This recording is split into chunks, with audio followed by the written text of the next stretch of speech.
E aí, meus amigos, como é que vocês estão? Hoje temos uma excelente notícia para comentar com vocês. André Mendonça vai assumir uma posição no TSE, o Tribunal Superior Eleitoral. É uma cadeira de substituto, é verdade, mas como a gente vai ver aqui na matéria, eu vou comentar com vocês, isso pode ser bem interessante para a gente. Então, desde já, deixa o seu like, compartilhe o vídeo, inscreva-se no canal se você ainda não for inscrito. Estamos chegando a 100 mil e eu conto com a sua ajuda para isso, tá certo?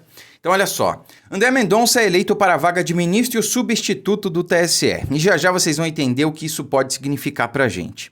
Ministro acumulará as atividades do STF com as da Corte Eleitoral. Então o TSE é o órgão responsável pela organização das eleições aqui no Brasil. E o Brasil é um dos únicos países do mundo, se não o único, que tem uma Corte Eleitoral. Eu realmente não entendo o porquê de tudo isso.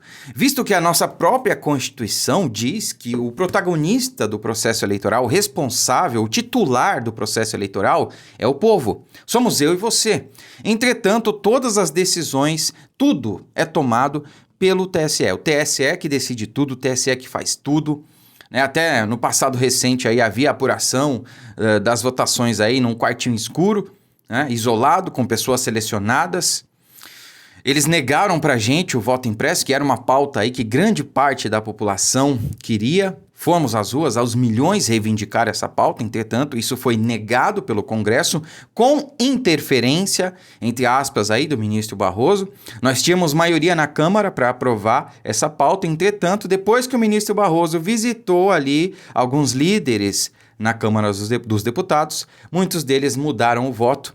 E essa pauta acabou não sendo aprovada. Mas se Deus quiser, a gente vai mudar esse mesmo Congresso esse ano, ou pelo menos boa parte dele, e o ano que vem nós poderemos aí pautar novamente essa PEC do voto impresso, dentre outros, né? Mas a questão é que no Brasil nós temos essa Corte Eleitoral que tira a titularidade do processo eleitoral do povo. Nós é que deveríamos ser os titulares do processo eleitoral. Entretanto, é o TSE o grande protagonista, quem toma todas as decisões e muitas vezes a revelia dos anseios populares. Porque, por exemplo, e eu tenho certeza que a maioria de vocês que está vendo esse vídeo gostaria que a PEC do voto impresso fosse aprovada. No entanto, isso nos foi negado. Que democracia é essa, meus amigos? Pois é, vamos continuar aqui. A votação foi feita de forma simbólica pelo plenário do STF. Na semana passada, o ministro Ricardo Lewandowski assumiu uma cadeira efetiva do TSE. Olha só, prestem atenção nesse trecho.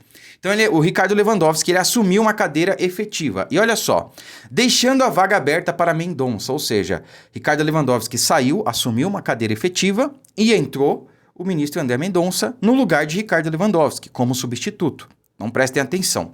Então, membro da corte que ainda não passou pelo Tribunal Eleitoral. O ministro acumulará as atividades no TSE com as da Suprema Corte. Mendonça atuará nos casos em que os titulares oriundos do STF estiverem ausentes ou impedidos de participar dos julgamentos. O TSE é composto por 7 ministros, sendo 3 do STF, 2 do STJ, o Superior Tribunal de Justiça, e 2 advogados com notório saber jurídico nomeados pelo presidente da República. As cadeiras efetivas do STF no Tribunal Eleitoral também são ocupadas pelos ministros Edson Fachin, atual presidente do TSE, e Alexandre de Moraes, futuro presidente do TSE na época das eleições. Os ministros Carmen Lúcia e Nunes Marques completam a lista de substitutos. André Mendonça tomou posse no Supremo em dezembro do ano passado, indicado pelo presidente Jair Bolsonaro, e o Mendonça ocupou a cadeira deixada pelo ministro Marco Aurélio, que foi empossado em 1990 e aposentado compulsoriamente aos 75 anos, né? Então a grande questão aqui, meus amigos, é que André Mendonça está como substituto, mas assim como o ministro Ricardo Lewandowski, ele pode passar de substituto a uma cadeira efetiva na corte, e é isso que interessa pra gente. Eu não sei exatamente quais são as prerrogativas ali do substituto, se ele tem acesso ou não aos códigos-fonte das urnas eletrônicas, se ele tem acesso ao sistema, provavelmente tem, né? Mas se não tem, ele está a um passo de ter acesso a essas informações.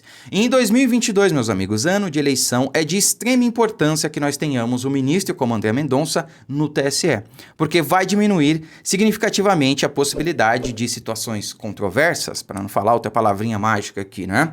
Então, aliado a isso, nós temos aí a presença das Forças Armadas no processo eleitoral, então diminui drasticamente essa possibilidade, né? Vou falar que não tem problema, fraude, nós não teremos fraude esse ano, é tudo que a esquerda quer, tudo que o sistema quer, que nós de fato achemos que vai haver fraude, que as eleições não serão limpas, para que então a gente perca a esperança e não se preocupe em eleger bons candidatos, né? Renovar, em outras palavras, o Congresso, Câmara e Senado, e assim então aprovar as pautas que o Brasil precisa e mudar esse país. É isso que eles querem, que a gente tenha esse espírito derrotista, que a gente não lute e que a gente desacredite do processo eleitoral. Entretanto, eu ratifico aqui o que o presidente Bolsonaro vem repetindo há algum tempo já. Teremos eleições limpas este ano, porque as Forças Armadas estarão presentes no processo eleitoral, acompanharão o processo do início ao fim, e agora nós teremos aí também André Mendonça dentro do TSE, acompanhando de perto ali. Eu tenho certeza que eles não tentarão qualquer coisa, tendo aí de um lado as Forças Armadas e André Mendonça do outro. Sabemos que André Mendonça é um ministro aí de confiança do presidente Bolsonaro e até agora tem se mostrado realmente aliado do Brasil e alinhado com os anseios populares. Então é isso, espero que vocês tenham gostado do vídeo, compartilhe, deixe o seu like, fiquem com Deus e até a próxima.